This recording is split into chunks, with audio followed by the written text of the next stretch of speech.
네, 반갑습니다. 저는 춘천교당 교도이고 현재 강원대학교에서 근무하고 있는 남성재입니다.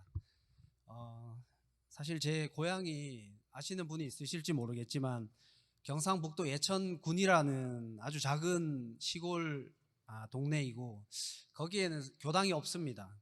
그래서 사실 제가 청년 때부터 오물교 다니기 시작했는데 저희 어머니 아버지도 불교 신자시고 오물교 얘기를 하면은 약간 사입인지 아시고 굉장히 안 좋아하셔가지고 외롭게 참 오물교를 다녔었는데 오늘 청년 때 다닌 이후로 또 이제 제가 한 20년 흘렀는데 오늘 가족들과 함께 와이프하고 두 아이들과 함께 이렇게 이 자리에서 또 종목사님 같이 모시고 여러 교도님들이 계신 자리에서 이렇게 감상담을 하게 돼서 상당히 감회가 새롭고 굉장히 기쁘게 생각을 하고 있습니다.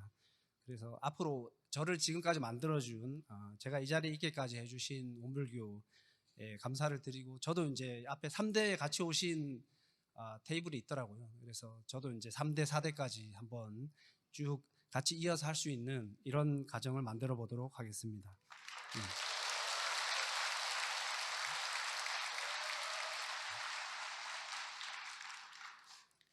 실천하는 참된 종교인이라야 온 인류의 바른 길잡이가 된다. 실천하는 공부인이 참된 종교인이며 참된 대종사의 제자라는 말씀은 제가 마음속에 늘 새기고 있는 본문입니다.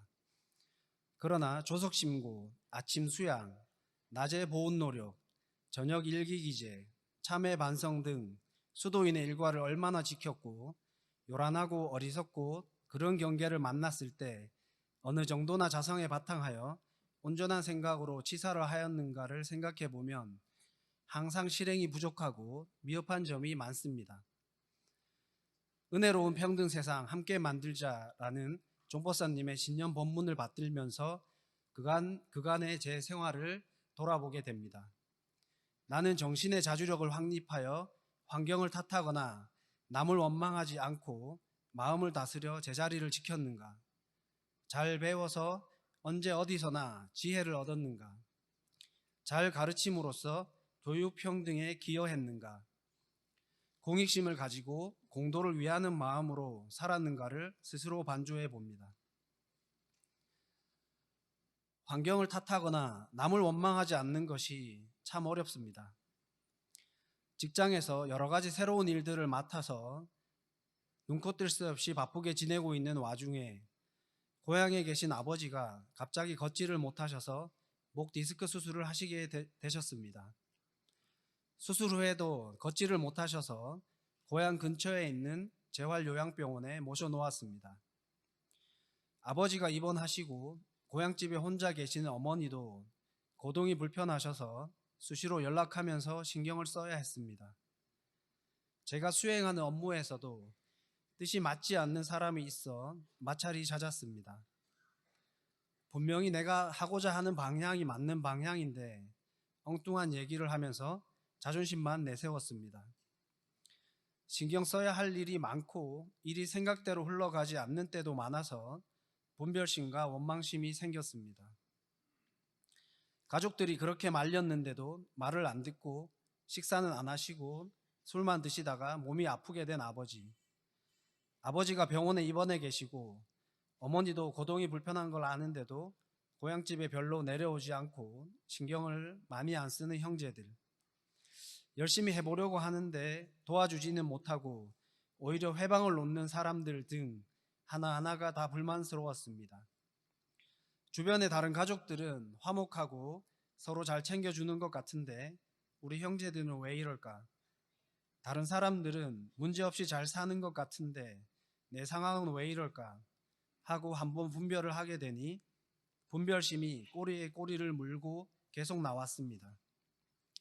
이미 벌어진 일을 되돌릴 수도 없고 다른 사람의 마음을 내 마음대로 할 수도 없어서 바뀔 수 없는 상황인데 해결될 수 없는 문제에 시비 분별을 하니 계속 그것만 생각하고 분별 주착의 윤회 속에 빠져 있었던 것 같습니다. 그러나 한 걸음 벗어나서 보면 당장 큰 문제도 없고 또 한편으로는 모든 경계들이 나의 실력을 향상시키고 공부할 기회를 주는 은혜인데 막상 현실에만 들어가면 그 상황에 매몰되고 분별 주착에 빠지게 되는 것은 정신의 자주력이 부족하기 때문인 것 같습니다. 올해는 상시훈련에 더욱 힘써서 정신의 자주력을 기르고 경계보다 한없이 큰 참나에 바탕하여 온전 생각 취사하여 모든 원망을 은혜로 돌리는 공부를 하겠습니다. 저는 올해로 대학에 임용이 된 지 10년 차가 되었습니다. 10년 전 학교에 처음 왔을 때는 대학원생의 마음으로 모든 일을 열심히 배우고자 하는 자세로 임했는데 일이 점점 익숙해지고 주변에서도 어느 정도 인정을 해주니 점점 암환심이 생겨나는 것 같습니다. 사람들과 만나서 대화를 할 때 제 의견을 점점 강하게 주장하고 상대방의 생각은 경청하지 않거나 마음에 들지 않는 사람이나 나보다 나이가 어리고 경험이 많지 않은 사람들의 의견은 무시했던 것 같기도 합니다. 올해는 어느 방면 어느 계급의 사람에게라도 나에게 필요한 지식이 있다면 몸을 굽혀 배워서 지혜를 쌓아 나아가겠습니다. 특히 힘들고 어려운 일이 있을 때 혼자 생각으로 해결하라 하지 않고 교무님들을 포함한 도덕의 스승님들께 문답 감정을 받아서 해결해 나가는 지혜를 얻겠습니다. 학생들에게 수업을 해보면 똑같이 가르쳐도 본인이 스스로 노력하고 열심히 공부해서 좋은 성적을 받는 학생도 있고 반대로 노력을 하지 않고 수업 태도도 좋지 않아서 성적이 나쁜 학생들도 있습니다. 개개인별로 사정이 있겠지만 교수자의 입장에서는 이유야 어떻든 열심히 하는 학생이 더 이뻐 보이고 더 잘해주고 싶습니다. 그리고 그런 학생들에게 초점을 맞춰 수업을 진행하게 됩니다. 대종사님께서는 미운 사람을 잘 보는 것이 이른바 대자대비의 행위를 하셨는데 올해는 수업 태도가 좋지 않은 학생들도 알뜰하게 잘 챙겨서 모든 학생들이 고루 실력이 향상될 수 있도록 잘 가르치겠습니다. 그리고 환경이 어려워서 교육을 받지 못하는 학생들에게 교육을 제공하는 자선기관에도 힘을 보태겠습니다. 강원교구의 열악하고 어려운 환경에서도 법타운 교감님과 교무님들께서 순일한 공심으로 몸과 마음을 다해 교화에 노력하시는 모습을 보고 느끼는 점이 많았습니다. 저도 청년 시절에는 성불재중 재생의세의 서원을 늘 마음에 새기며 살았습니다. 그것이 가장 가치 있고 의미 있는 일이라고 생각했습니다. 그런데 취업을 하고 결혼을 하고 아이들을 낳고 길러보니 당면한 여러 가지 생활 문제와 경계들에 쫓기는 삶을 살고 있는 것 같습니다. 직장에서 요구하는 실적을 내야 하고 열심히 일해서 돈을 벌어서 가정을 잘 건사해야 하고 아이들에게 원하는 교육 기회를 제공해야 하고 양가 부모님과 집안일에도 신경 써야 하는 등 눈앞에 닥친 현실 문제에 초점을 맞추다 보니 때때로 본래의 서원이 희미해지는 경우도 있는 것 같습니다. 그러나 공도를 위하는 것이 나를 위하는 것임을 다시 한번 자각하여 성불재중 재생의세의 본래 서원을 더욱 굳게 다지고 신심을 더 키워나가는 공부를 하겠습니다. 작은 것에 집착하거나 매몰되지 않고 공도를 위하는 마음으로 공익심을 키워나가겠습니다. 교단과 교단의 일에도 열심히 합력하고 공도자 숭배 사업에도 합력하겠습니다. 정산종사께서는 새해의 새로움은 날에 있는 것이 아니요 우리의 마음에 있는 것이며 따라서 새로운 마음으로 공부와 사업에 더욱 정진하는 것이 새해를 맞이하는 참뜻이라 그러므로 새 마음을 챙기면 늘 새날이요 새해며 이 마음을 챙기지 못하면 비록 새해가 와도 참다운 새해를 맞이하지 못하나니라고 말씀하셨습니다. 최근 몇 년 저의 공부를 돌아보면 해가 바뀌어도 늘 그 마음, 그 습관 그대로 살았던 것 같습니다. 오늘 감상담을 계기로 올해는 새로운 마음, 새로운 삶으로 참다운 새해를 맞이해 보겠습니다. 저는 20대에 원불교를 처음 만났는데 그 이후로 삶이 바뀌었습니다. 믿고 맡길 수 있는 종교를 만나서 미래에 대한 불안감이 사라지고 이 법대로만 열심히 하면 무슨 일이든지 다 성공하겠다는 자신감이 생겼습니다. 마음 공부에 바탕하여 과학 공부를 하고 마음 공부에 바탕하여 많은 경계들을 잘 대처하여 이 자리까지 올 수 있게 되었습니다. 지난 20여 년간 제 인생이 큰 문제 없이 순리대로 잘 살아온 것은 모두 원불교의 덕이라고 생각합니다. 제가 받은 모든 은혜를 잊지 않고 늘 보온하고 불공하는 삶을 사는 공부인이 되기 위해 노력하겠습니다. 항상 든든한 버팀목이 되어주시고 앞길을 바르게 지도해 주시는 대종사님 이하 종보사님 그리고 모든 스승님들, 든든한 동반자이자 공부하는 도반으로서 함께해 주시는 교도님들과 모든 법동지들께 감사드립니다. 새해 복 많이 받으시고 법력 증진하시는 한 해 되시기를 마음 깊이 기원드립니다. 감사합니다.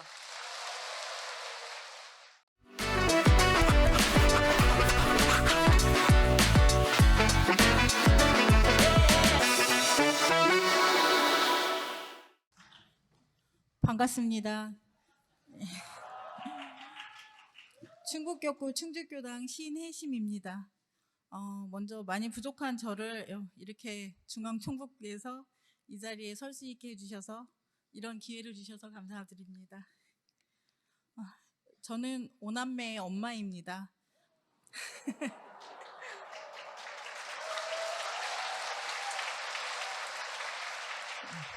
딸 넷의 막내로 아들 하나 이렇게 북적이는 품 안에 자란 아이들 중 4명의 아이들이 출가를 하였습니다.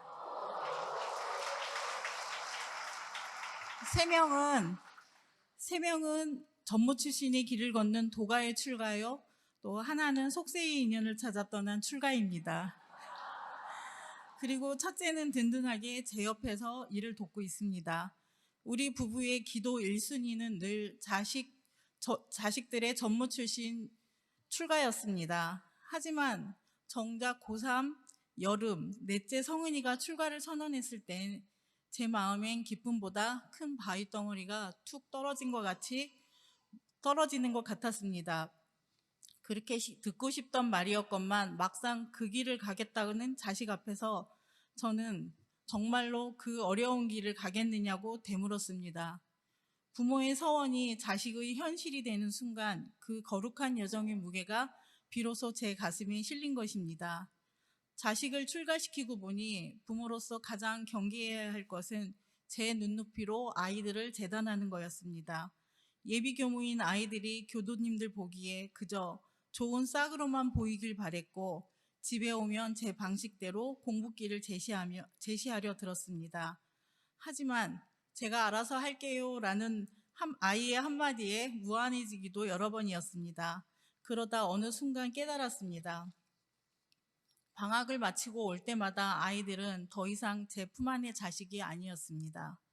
조금씩 스승의 면모를 갖춰가는 아이들을 보며 이제는 제가 끌어줄 존재가 아니라 제가 아이들을 보고 공부해야 할 때임을 알았습니다.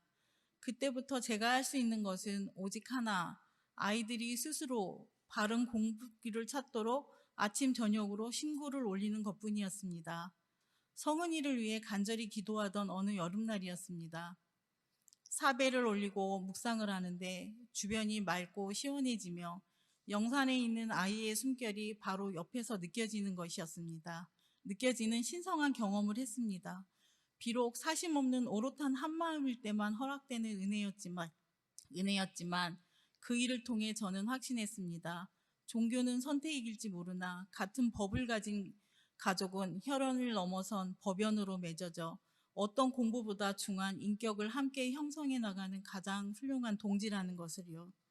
그 간절함이 닿았을까요? 넷째 성은이에 이어 다섯째 상원이가 그리고 사회생활을 하던 셋째 명은이까지 28인 나이에 다음 생까지 기다리지 않고 이 생에 해결하겠다며 출가를 결정했습니다. 한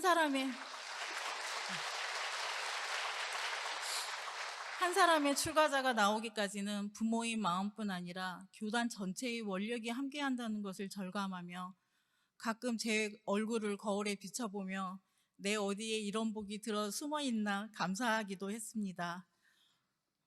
물론 그 길이 늘 순탄하지만은 않았습니다. 큰 귀둥이었던 성은이가 잠시 휴학을 하고 멈춰섰을 때 제 마음엔 두려움과 태글심이 찾아오기도 했습니다. 교단에 빚을 진 것 같이 의기소침해지기도 했습니다. 하지만 묵묵히 기다려주는 일 외에 부모가 무엇을 더 하겠습니까? 이 아이의 역할은 충주교당에 출가의 바람을 일으켜준 것만으로도 충분했다고 스스로를 위로하며 다시 기도의 끈을 잡습니다. 출가자 부모의 마음은 늘 살얼음판을 걷는 마음입니다. 추운 법당에서 자선하다 졸지는 않을지, 교우 관계에 상처받지는 않을지 노심초사하지만 학교에서 만난 아이들은 제 걱정이 기우였음을 증명하듯 세모와 네모의 모난 모서리를 깎아 동글동글한 일원상으로 변해가고 있었습니다. 한 학기 한 학기를 보내는 예비 출가자들은 조금씩 또는 어떤 면에서는 차이가 많이 나는 발전을 갖고 사가에 들립니다. 제법 교무님의 행동과 어법을 실행하기도 합니다. 그래도 사가에 오면 여전히 자식으로 어리광을 부리기도 합니다. 하지만 시간이 지날수록 듬직하고 믿음직한 성인으로 스승으로 찾아오는 그들을 위해 저는 오늘도 기도하고 염원합니다. 건강한 모습으로 온전하게 성장하여 이런데도 영겁법자, 이런해상 영겁 주인이 되기를. 원기 110년과 111년은 저에게 큰 변화가 찾아옵니다. 막내 상원이가 입대를 하고 곧 예쁜 외손자가 태어납니다. 이제 제 소망은 하나입니다. 갓 태어난 손주부터 저희 친정엄마까지 4대가 나란히 교당을 찾는 기쁨을 누리는 것입니다. 가정에서는 교당에 있는 것처럼 경외심으로 살고 교당에서는 집에 있는 것처럼 편안하게 공부하는 생활 속의 종교, 그 믿음 안에서 제 아이들이 온전하고 건강한 스승으로 성장하기를 오늘도 법신불전에 간절히 염원합니다. 오늘에 이르기까지 지도해 주시고 인도해 주시며 또 함께 염원해 주신 스승님들께 깊은 감사를 드립니다. 그리고 저를 원불교로 인도해 주신 엄마 백타원님 감사하고 사랑합니다. 이상입니다.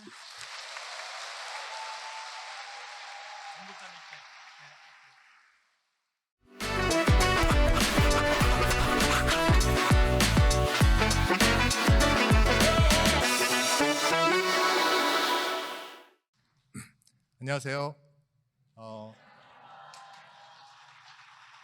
머리는 좀 희끗희끗한데 원불교 입교한 지 8개월밖에 되지 않은 아직 병아리 교도 서울교당의 조도철입니다. 반갑습니다. 정말 작년 이맘때까지만 해도 제가 이렇게 많은 분들 앞에서 또 감히 종법사님 앞에서 공부담이라는 걸 발표하게 되리라고는 생각을 전혀 못했습니다.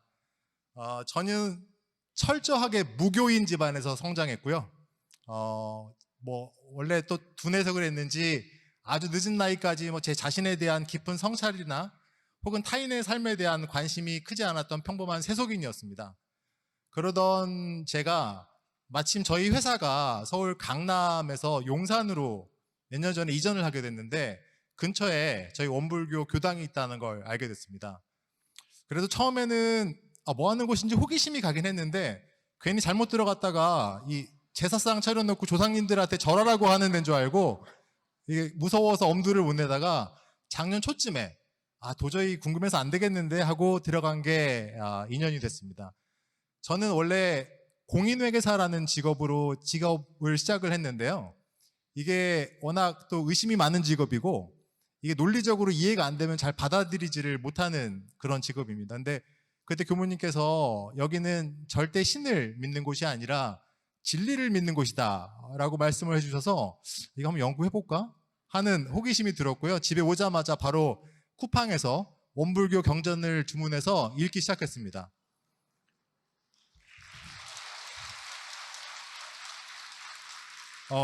그런데 놀랍게 제가 기존에 다른 종교나 철학책에서 받아들이기가 굉장히 힘들었던, 예를 들면 맹목적으로 어떤 믿음을 강요하거나 혹은 현실하고는 굉장히 동떨어진 이 굉장히 공허한 이야기를 하는 곳이 아니라 이 정신과 물질, 유상, 무상, 동과 정, 영과 욕 모든 것들이 굉장히 균형 잡히고 논리적인, 저에게는 너무너무 충격적인 그런 이야기였어요. 그때부터 정말 신나는 공부가 시작됐습니다.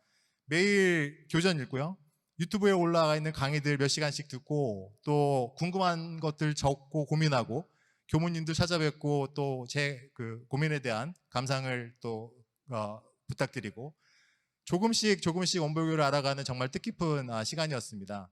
그리고 단지 머리로만 이해하는 게 아니라 또 이 진리를 이 생활 속에서 체험을 좀 해보려고 노력을 하고 있고요. 기본적으로 이 분별과 주착이 없는 제 기본적인 본성의 자리를 놓치지 않으려고 생각하고 있고 그 위에서 다양하게 펼쳐지는 제 마음의 감정들 그리고 탐진치의 흐름을 그냥 지켜보려고 노력합니다. 그리고 끌려다니지 않으려고 노력하고 있습니다. 또 이런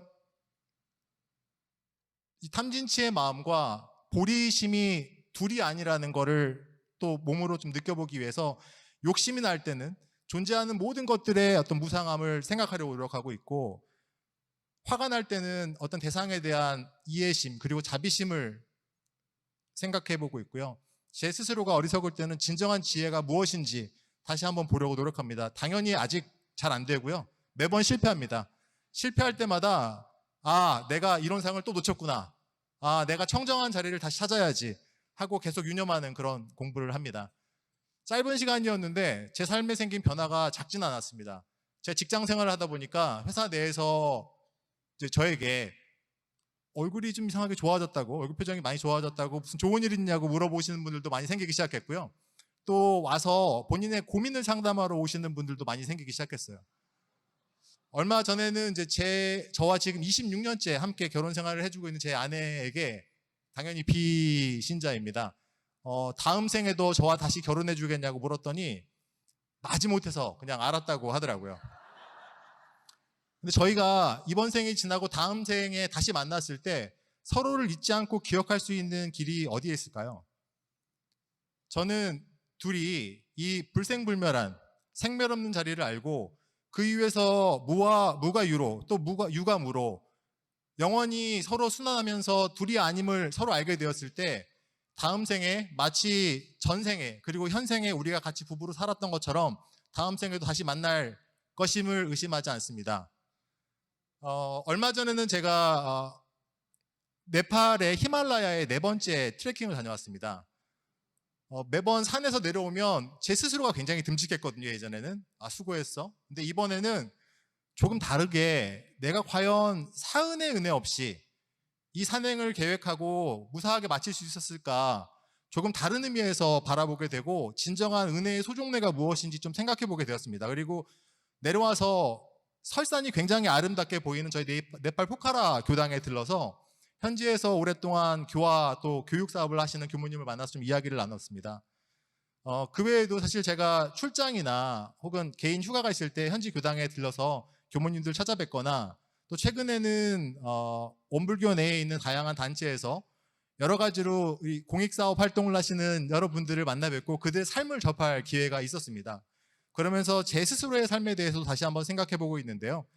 개인적으로는 이 원불교 공부를 통해서 깨달음이라는 어떤 진리에 한 발 나가기를 진심으로 희망하면서 또 세상을 향해서는 이 현대사회를 살아가면서 다양하게 아픔받고 상처받는 분들의 그 고통들을 좀 함께 나눌 수 있는 그런 사람으로 살아가고자 서원해 봅니다. 저에게도 조금 더 나은 인간으로 성장할 수 있는 밝은 어떤 법의 길을 밝혀주신 대종사님께 진심으로 감사드리고요. 그리고 부족하나마 신입교도에게 오늘 공부담을 허용해 주신 우리 종법사님, 언제나 밝은 길에 스승님이 되어주시는 저희 서울교당의 안타원 안경덕 교무님하고 또 제 유튜브에 스승님이 계십니다. 저기 서김해 교당의 박근상 교무님께도 진심으로 감사의 말씀 다시 올립니다. 감사합니다.